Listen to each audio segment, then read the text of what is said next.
সম্মানিত দর্শক শ্রোতা, আসসালামু আলাইকুম আরহামতুল্লাহি অবরাকাতু। আশা করি আল্লাহর রহমতে আপনার সকলেই ভালো আছেন। সুপ্রিয় শিক্ষার্থীবৃন্দ, আজকে ক্লাস থেকে যারা কোরআন কারিম পড়তে পারেন না অথবা পড়তে পারেন কিন্তু সহি হয় না, তাদের জন্য আমি নতুন একটি কোর্স চালু করতে যাচ্ছি, যার মাধ্যমে আপনারা কোরআনকে সহিভাবে পড়তে পারবেন। কোরআন মাজিদ শিক্ষার এ কোর্সে একাধিক পর্বে বিভক্ত থাকবে। যারা কোরআন পড়তে বা সহি শুদ্ধভাবে পড়তে চান তারা ধারাবাহিকভাবে দেখবেন, তাহলে কোরআনুল কারিম শিখতে পারবেন ইনশা আল্লাহ। তো আজকে আমরা শিখব কোরআন মাজিদে যে 29টি হরফ আছে এই হরফ সম্পর্কে জানব। এরপর একাধিক পর্বে বিভক্ত থাকবে মদ সিফাত গুন্না, সকল বিষয় সম্পর্কে পূর্ণ আলোচনা করা হবে, যার মাধ্যমে আপনি আপনার কোরআনকে সহিভাবে পড়তে পারবেন। তাহলে চলুন আজকে কায়দা পর্বের প্রথম পর্বটি শুরু করা যাক। আউযু বিল্লাহি মিনাশ শাইতানির রাজীম। বিসমিল্লাহির রহমানির রহিম। আজকে আমরা জানব আরবি হরফের পরিচিতি। বাংলায় যেমন স্বরবর্ণ আছে, ব্যঞ্জন বর্ণ আছে, ইংলিশে যেমন লেটার আছে, তেমনি আরবি 29টি হরফ আছে বা অক্ষর আছে। আমরা আরবিতে এটাকে হরফ বলি, আর বাংলায় অ আ ক খ এগুলোকে আমরা বর্ণ বলি, ABCD এটাকে আমরা লেটার বলি। এটা অক্ষর বা হরফ যে কোনো একটা বললেই হচ্ছে। তো আজকে আমরা মেইনলি জানবো হলো এই হরফগুলো কোথা থেকে উচ্চারণ হয়, আর যে উচ্চারণটা হচ্ছে এক কথায় উচ্চারণের স্থানকে মাখরাজ বলা হয়। আমরা বলেছি না মাখরাজ শেখাবো, আমরা মাখরাজ শিখবো। আসল কথা হলো আমরা যদি নাই জানি আসলে এই হরফটা কোথা থেকে উচ্চারণ হচ্ছে, এই হরফগুলো কোথা থেকে উচ্চারণ হচ্ছে, তাহলে আমাদের পড়াটা আমরা সুন্দরভাবে করতে পারবো না। আমাদের সবগুলো জানতে হবে এবং কিছু রুলস আছে, সবগুলো জানলে তারপরে আমরা সহিভাবে পড়তে পারবো। যদি আমরা কোনো গ্রামার না জানি তাহলে ইংলিশে গ্রামাটিক্যালে ভুল হয়, পড়তে বা কোনো কিছু কথা বলতে গেলে বিভিন্ন বিষয় থাকে, রুলসগুলো না জানলে সে অনুযায়ী চলে না। এক কথা রুলস না হলে এক কথা নিয়ম অনুযায়ী আমরা চলতে হয়। যেমন আমাদের জীবনেরও কিছু রুলস আছে, রুলস অনুযায়ী যারা চলতে পারে তারাই কামিয়াব হয় বা সাফল্য অর্জন করে। সব কিছুর একটা রুলস আছে, ঠিক তেমনই রুলস যাকে আমরা বলি তাজবিদ। তো আজকে আমরা হরফ সম্পর্কে বিস্তারিত জানার চেষ্টা করব, যতটুকু আল্লাহ তাআলা তৌফিক দেন। আল্লাহ তাআলা যতটুকু তৌফিক দেবেন ততটুকুই শিখব ইনশা আল্লাহ। তো আমরা প্রথমে আরবি 29টি হরফ সম্পর্কে জানার চেষ্টা করব। তো প্রথম হরফ, আরবি যে প্রথমটি হরফ আছে ওইটার নাম হলো আলিফ। এখন আলিফ কয়টি হওয়া, কোথা থেকে উচ্চারণ হয় এবং কয়টি হরফের সমন্বয়ে আলিফের উচ্চারণ হয় সেটা সম্পর্কেও জানবো। দেখেন আমরা যদি বাংলায় যদি আলিফ উচ্চারণ করতে যাই, আলিফ লিখতে যাই, তাহলে দেখেন এখানেও আমরা 3টা হরফ দিচ্ছি। স্বরে আ থাকে, আ, লয় রস্যি ফ, ল থাকে এবং ফ থাকে। ঠিক আছে, ঠিক তদ্রূপ এখানেও হরফ আছে দেখেন 3টা, কিন্তু এই কার যোগ করলে এখানে দেখেন জবর, এটার নাম জবর বলা হয় আরবিতে। এগুলা সম্পর্কে হরকত বলা হয়, যার নাম হরকত। এটা হলো কার হিসাবে ব্যবহার হয়, এটা হলো কার হিসাবে ব্যবহার হয়। ঠিক আছে, এটা বাংলায় যেমন কার হয় ঠিক তেমনই এটা আমি জাস্ট আপনাদের বোঝানোর জন্য সব বিষয় সম্পর্কে বলতেছি, যাতে আপনারা ভালোভাবে বুঝতে পারেন। এটা কার হিসাবে চিহ্নিত করা যাক। জবর আছে, এটা হরকত বলা হয় আরবিতে। আরবিতে বলি মানে এই ভাষায়, আরবি ভাষায় এটির নাম বলে হরকত, এটাও হরকত। তো এটার নাম বাংলা যদি ধরি আমরা কার হিসাবে ধরি, তো এটা এখন মূলত শেখা না, শেখা এটা পরে শিখবো। তো দেখেন আলিফ উচ্চারণ করতে গেলে দুইটা তিনটা তিনটা হরফের সমন্বয়ে একটা আলিফ উচ্চারণ হচ্ছে, কিন্তু আমরা যখন বলি রেডিমেড ভাবে বলে ফেলি যে আলিফ, মানে কোনো এর একটা যে উচ্চারণ ভঙ্গি আছে সেটা সম্পর্কে আমরা জানি না। এজন্য আমাদের সঠিক উচ্চারণ করতে হবে। আলিফটা যখন উচ্চারণ করব আমরা, তখন উপরে যে দুই দাঁত আছে, দুই দাঁত না, উপরে দাঁতগুলা এই যে নিজের ঠোঁটটা আছে, ঠোঁটটায় হালকা লাগবে, লেগে বাতাসটা জারি হবে, হালকা চেপে ধরার চেষ্টা করবেন এবং বাতাসটা জারি করার চেষ্টা করবেন, তাহলে দেখবেন সঠিক উচ্চারণটা আসতেছে। যখন আলিফ বলি তখন কিন্তু তার পূর্ণতা আসে না, কারণ প্রত্যেকটা মানুষের যেমন ব্যক্তিত্ব আছে বা চিহ্নিত করার একটা নাম আছে, নামটা যদি আপনি সঠিকভাবে উচ্চারণ না করেন তাহলে কিন্তু শুনতে সুমধুর লাগে না, বা ব্যঙ্গ করা হয়ে যায় যাকে বলে। তো আপনি যদি আলিফটাকে সঠিকভাবে না ডাকতে পারেন তাহলে তো তার পূর্ণতা আসতেছে না, এজন্য সঠিকভাবে উচ্চারণ করার চেষ্টা করতে হবে। তাহলে আলিফ উচ্চারণ করতে বলে বলতে হবে আলিফ, আলিফ। দেখেন বাতাস জারি হচ্ছে, বাতাসটা বের হচ্ছে উপরে, যে ভালোভাবে একটু মাথায় রাখবেন আর চেষ্টা করবেন, বারবার প্র্যাকটিস করবেন। উপরে যে দুইটা দাঁত, মানে উপরে যে দাঁতগুলো আছে ওই দাঁতগুলো আসবে, নিচের যে ঠোঁটটা আছে ওখানে হালকা লাগবে, হালকা লেগে বাতাসটা বের করবেন। আলিফ, আলিফ, আলিফ, আলিফ, আলিফ, এইভাবে বারবার পড়বেন আলিফ। তাহলে কি এর উচ্চারণ বা মাখরাজটা হলো, যে উপরের দাঁতটা আছে ভালো করে এই মাখরাজটা একটু মাথায় একটু ঢোকায় রাখেন, যাতে আপনি ভালোভাবে এর উচ্চারণটা, পূর্ণ উচ্চারণটা আপনি করতে পারেন। তাহলে আলিফের উচ্চারণ কোথা থেকে আসতেছে? উপরে যে দাঁতগুলো আছে এই দাঁত, ওই দাঁতটা নিচে যে ঠোঁট আছে ওর থেকে ওর সাথে চেপে ধরতে হবে হালকাভাবে এবং বাতাসটা জারি হবে, যেমন আলিফ, আলিফ। তাহলে নিচের ঠোঁটের উপরের দুই দাঁত আর নিচের ঠোঁটের পেট থেকে আলিফের উচ্চারণটা আসে। তাহলে আলিফের মাখরাজ হলো উপরের দাঁত আর নিচের ঠোঁটের পেট, এটা মাথায় রাখলেই হয়ে যাবে। তাহলে এভাবে উচ্চারণ করতে হবে আলিফ, আলিফ, আলিফ, বাতাসটা জারি থাকবে। এখন আমরা এই দিয়ে এই হরফটা সম্পর্কে জানব। এই হরফটার নাম হলো বা। আসলে বাটা কোথা থেকে উচ্চারণ হয়? দেখেন আপনি যদি এই সম্পর্কে না জানেন বা ভালোভাবে উচ্চারণ না জানেন, দেখেন প্রথমে আপনি যদি বিসমিল্লাহ বলতে যান তাও প্রথমে আছে বিবা।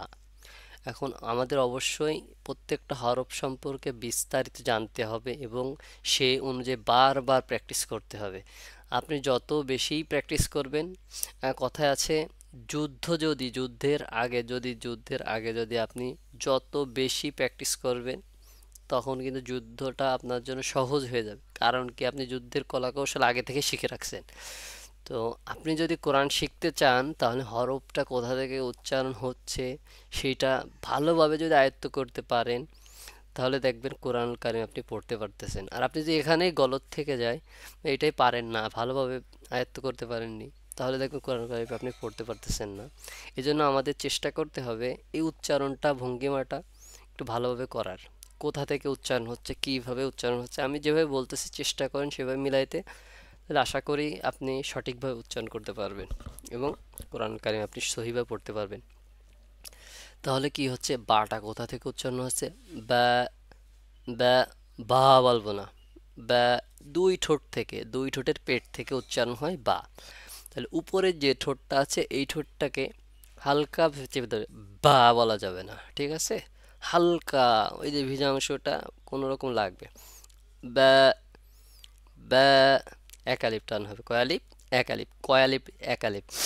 এক আলিফ টান কিভাবে হলো, কি বৃত্তান্ত, এটা এখন আমাদের জানতে পারবো না, কারণ আমরা রুলস সম্পর্কে জানি না। যারা জানেন তারা তো জানেনই কেন টান হবে, কারণ এখানে মদের হরফ আসছে, এই কারণেই এক আলিফ টানতে হবে। তো সব সম্পর্কে আলোচনা হবে, আগে আমি যেভাবে পড়াচ্ছি এটা চেষ্টা করবেন সেই অনুযায়ী পড়ার। তাহলে এটা কি হবে? ব্যা, কোথা থেকে উচ্চারণ হবে? উচ্চারণ মাথায় রাখতে হবে, উচ্চারণের স্থানকেই মাখরাজ বলে। আমরা যে 17টা মাখরাজ পড়বো, ও আপনাদেরকে এটা বলা হয়নি, আসলে মাখরাজ হলো 17টি। এখন কোথা থেকে উচ্চারণ হচ্ছে সেইটা, সে অনুযায়ী 17টি। তাহলে বাটা উচ্চারণ হচ্ছে কোথা থেকে? এটা হলো দুই ঠোঁট থেকে, আর এই উচ্চারণ স্থানকেই মাখরাজ বলা হচ্ছে। এই জিনিসটা মাথায় রাখবেন। মাখরাজ একেবারে সোজা, যদি আপনি এই হরফগুলো ভালোভাবে পড়তে পারেন তাহলে মাখরাজ আপনার অটো হয়ে যাবে। তাহলে উচ্চারণটা কোথা থেকে আসতেছে এই জিনিসটা যখন আপনি ধরতে পারবেন তখনই আপনার মাখরাজ ক্লিয়ার হয়ে যাবে। তাহলে মাখরাজ, বার মাখরাজ কোথা থেকে? দুই ঠোঁট থেকে। মাথায় রেখে দেন, দুই ঠোঁট থেকে। ব্যা, ব্যা, বা বলবো না, ব্যা, ব্যা, ব্যা, একটু চওড়া টাইপের হবে ঠোঁটটা। ব্যা, ব্যা, শুনতে সুমধুর লাগবে, মানে বা, এটা কেমন যেন লাগে। এক কথায় এর ভিতরে সিফাত আছে, অনেক কিছু আছে, আমরা সব বিষয়ে আলোচনা হবে। আর সিফাত অর্থ গুণ। প্রতিটা মানুষের যেমন একটা ভালো মন্দ গুণ আছে না, ঠিক তেমনই এদের ভালো গুণই সব। তবে কি উচ্চারণ কিভাবে হচ্ছে সেটাকে, যেমন বা বলার সময় বললাম না একটু চওড়া হবে ঠোঁটটা, ব্যা, এটা একটা গুণ, ঠিক সেটাই বলা হচ্ছে সিফাত। তো আমরা সব সম্পর্কে আলোচনা করব। তো এখন আমরা পরিচিতি জানতেছি, এটা যদি আমরা ভালোভাবে জানতে পারি বা ধরতে পারি তাহলে আমরা সবগুলো সম্পর্কে আমাদের সহজ হয়ে যাবে। তাহলে পড়ি। ব্যা, ব্যা, ব্যা। বা উচ্চারণের সময় এক আলিফ টানবো, তাহলে কি বার সাথে কয়টা হরফ? দুইটা হরফ। বা আলিফ, বা আলিফ, বারবার এই জিনিসটা মাথায় থাকবে যে বা উচ্চারণের সময় এক আলিফ পরিমাণ টানবো, বার সাথে দুইটা হরফ, আলিফের সাথে তিনটা হরফ। এই জিনিসটা মাথায় রাখতে হবে। ব্যা, ব্যা। এবার আমরা এই হরফ সম্পর্কে জানব। এই হরফটার নাম, দেখেন উপরে দুইটা নুক্তা আছে, দেখেন এখানে এই যে তিনটা হরফ দেখতেছেন না, সেম একই রকমের, দেখছেন? সব তিনটাই একই রকমের। দেখেন এদের পরিবর্তনটা কোথায় এসেছে? এর নুক্তায়। এই নুক্তায় কিন্তু এদের পরিবর্তনটা এসেছে। আমরা যদি বলি এক দাঁত দিয়া পাঁচ হরফ, ওই অনুযায়ী আমি শেখাবো। তবে আগে আমরা হরফের পরিচিতি সম্পর্কে জানি, ওইটা পরে হবে, ওই বিষয়টা পরে আমরা আলোচনা করব। দেখেন এই হরফগুলা কিন্তু পরিচিতিটা একটু ভালো করে, যারা চিনেন না তাদেরকে আমি বলতে চাচ্ছি। দেখেন এই তিনটা হরফ কিন্তু সেম দেখতে, এদের কিন্তু মানে এক একজনের নাম পরিবর্তন শুধু নুক্তার কারণে। এই জিনিসটা একটু মাথায় রেখে আমি পড়াচ্ছি। তো এটার নাম তা, এটা কিন্তু সেম কথার মধ্যে। খালি এই যে এখানে নুক্তা আছে এর নিচে আর এর উপরে, এর একটা নুক্তা এর দুইটা নুক্তা, এই জিনিসটা একটু পার্থক্যটা তো ধরলেই হবে। তাহলে এটার নাম তা। এখন এই তাটা, এইটার যদি তা নাম হয়, এখন এর উচ্চারণ ভঙ্গিমাটা এখন জানতে হবে আসলে কোথা থেকে উচ্চারণটা আসতেছে। প্রতিটা জিনিসে, প্রত্যেকটা কিছুকে, এই দেখেন এখানে সবাই যমজ মনে করেন, এদেরকে পার্থক্য করতে হলে কিছু না কিছু পার্থক্য তো রাখতেই হবে, নাহলে আমরা চিনতে পারবো না। তো এটার পার্থক্য হলে দুই নুক্তা, এছাড়া আর কিছু না। তবে উচ্চারণেরও পার্থক্য আছে। যেমন তা, তা উচ্চারণ করতে গেলে আমাদের যে জিহ্বার আগাটা আছে, এটা উপরে যে দুইটা দাঁত আছে প্রথমে, ওই দুইটা দাঁতের গোড়ার সঙ্গে লাগবে। এটা আপনাদেরকে সিনারি অনুযায়ী দেখানো হবে, একটু লেট করলেই হবে, সব অনুযায়ী আপনাদের দেখাবো। তবে যতটুকু পড়াচ্ছি ততটুকু আগে খেয়াল করে ভালোভাবে ধরতে পারলেই হবে। এটার নাম কি? তা। তাটা উচ্চারণ হয় কোথা থেকে? জিহ্বার আগা উপরে দুই দাঁতের গোড়ার সঙ্গে লাগবে, তাহলে এর পূর্ণ উচ্চারণটা আসবে। যেমন তা, তা, তা। আমি বলেছি আপনার ঠোঁটটা কিছুটা চওড়া হবে, দুই সাইডে একটু বেড়ে যাবে। তা, বা আর তা বলার সময় মানে তা, তা উচ্চারণের সময় একটু চওড়া হয়ে যাবে ঠোঁটটা। তা, আর জিহ্বার আগাটা উপরের দুই দাঁতের গোড়ার সঙ্গে লাগবে এবং এক আলিফ পরিমাণ টানতে হবে। অবশ্যই এক আলিফ পরিমাণ টানতে হবে, টানলে আপনি তার যে সঠিক উচ্চারণটা পাবেন। তা, তা, তা। আর একটা হরফ বারবার পড়তে হবে, যেভাবে বলা হচ্ছে চেষ্টা করবেন বারবার পড়া। তা। এই যে এই হরফ, তাহলে আমরা এই দুইটা হরফ সম্পর্কে জানলাম, এটা বা এটা তা। এবার এইটা সম্পর্কে আমরা জানব। দেখেন সবগুলো এক দেখতে। এবার এই যে এইরকম চিহ্ন দেওয়া এর উপরে যে তিন নুক্তা, এই জন্য এটার নাম কি দেওয়া হয়েছে? সা। এটার নাম সা। এখন আমরা জানবো সার বৈশিষ্ট্য সম্পর্কে। সা কোথা থেকে উচ্চারণ হচ্ছে এবং এর কয়টা নুক্তা। সা বা তা সা দেখতে সবাই একই রকম, খালি পার্থক্য তিন নুক্তা। ঠিক আছে। আর এটি জিহ্বার আগা এবং সামনের যে দুই দাঁত আছে তার আগার সঙ্গে লাগাইলে সঠিক উচ্চারণটা আসবে এবং এখানে এক আলিফ পরিমাণ টান হবে। যেমন সা সা সা। আর আমরা যদি সঠিক উচ্চারণ না করতে পারি, কারণ এই ধরনের আরও অনেক হরফ আছে, অনেক না আরেকটি হরফ আছে, আপনার তার সাথে মিলাই ফেলবেন। এজন্য সঠিক উচ্চারণটা করার চেষ্টা করবেন এখান থেকেই, তাহলে ওই হরফের সাথে মিলাবেন। যেমন সা আর সিন, সিন নামে একটা হরফ আছে, এই দুইটাকে মিলাই ফেলেন। এজন্য এই হরফটা একটু ভালোভাবে বারবার প্র্যাকটিস করার চেষ্টা করবেন। সা সা, এটা নরম টাইপের হবে। জিহ্বার আগা উপরে যে দুই দাঁত আছে এই দুই দাঁতের আগার সঙ্গে লাগায় উচ্চারণ হবে এবং এক আলিফ পরিমাণ টান হবে। তাহলে এর মাখরাজটা কি হচ্ছে? জিহ্বার আগা উপরে দুই দাঁতের আগার সঙ্গে লাগাইয়া ফা উচ্চারণ হয়। এই জিনিসটা মাথায় রাখবেন। এই মাখরাজ যা যা বলতেছে এগুলো একটু যদি পারেন একটু নোট করে নিয়েন, তাহলে আপনার জন্য আরও সুবিধা হবে। তাহলে সা উচ্চারণের সময় সা হলো দুইটা হরফের সমন্বয়ে গঠিত, একটা আলিফ সা আর আলিফ সা। এখন এইটা হলো, এই আলিফটা হলো মদের জন্য। ঠিক আছে, এতটুকু বুঝবেন, এটা পরে আলোচনা করা হবে। তো আপনারা চেষ্টা করবেন যেভাবে বলা হয়েছে সেভাবে উচ্চারণ করার। সা হলো দুইটা হরফ, সা আলিফ, সা তিন নুক্তা, সা উচ্চারণ হয়। সার মাখরাজ হলো জিহ্বার আগা উপরে দুই দাঁতের আগার সঙ্গে লাগাইয়া সা উচ্চারণ হয়। তাহলে আমরা এতক্ষণ যে চারটি হরফ সম্পর্কে বললাম, এই চারটি হরফ একটু একসাথে বলার চেষ্টা করি। আলিফ, বা, তা, সা। আপনি বারবার এভাবে প্র্যাকটিস করবেন। আলিফ, এটা মিনিমাম 10 বার, এটা মিনিমাম 10 বার, এটাও মিনিমাম 10 বার, এটাও মিনিমাম 10 বার। যে কয়টা মাখরাজের কথা বললাম, এখন প্রত্যেকটা মাখরাজ অনুযায়ী আমি উচ্চারণ করার চেষ্টা করব। আলিফ, উপরে দাঁত এবং নিচের ঠোঁটের পেট থেকে আলিফের উচ্চারণ হয় এবং আলিফ উচ্চারণের সময় বাতাস জারি থাকবে। যেমন আলিফ আলিফ আলিফ আলিফ আলিফ আলিফ।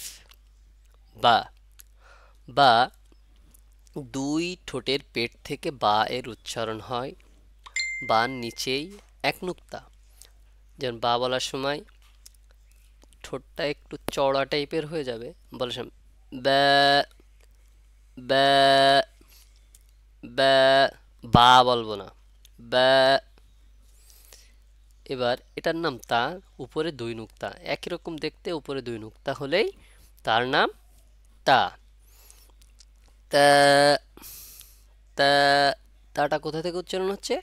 এর মাখরাজ হলো জিহ্বার আগা উপরের দুই দাঁতের গোড়ার সঙ্গে, উপরে যে প্রথম যে দুই দাঁতটা আছে বড়, ওই দুইটা দাঁতের গোড়ার সঙ্গে লাগাইয়া, মানে অন্য অন্য দাঁতের থেকে ওই দাঁতটা একটু বড়, এই জন্য আর কি বড় বলা হলো। দা, সরি, তা তা তা। এটার নাম সা। তাহলে তার মাখরাজ জানলাম আলিফ বা তা সা, এগুলার মাখরাজ জানা হয়ে গেছে। এবার সা, এটার নাম সা। সা আলিফ মানে সার এক আলিফ টান আছে, এই জন্য বললাম সা আলিফ। আর এটা হলো দুইটা সমন্বয়ে গঠিত আলিফ আর সা। সা আলিফ, এখানেও এক আলিফ পরিমাণ টানতে হবে। আর এর মাখরাজ হলো জিহ্বার আগা সামনের উপরে দুই দাঁতের আগার সঙ্গে, এক কথায় জিহ্বার আগা আর উপরে যে দুই দাঁত আছে আগার সঙ্গে লাগাইয়া নরমভাবে উচ্চারণ হবে। সা সা সা। সা বলবো না, কেউ সা বলবো না। আর আলিফ বলার সময় আলিফ বলবো না, এখানে ফ, ফ বলতে হবে লাস্টে, বাংলায় ফ আর আরবিতে ফা বলতে হবে, ঠিক আছে? আলিফ, এই জিনিসটা একটু মাথায় রাখবেন, তাহলেই আমি যেভাবে পড়ালাম চেষ্টা করবেন সেভাবে পড়ার।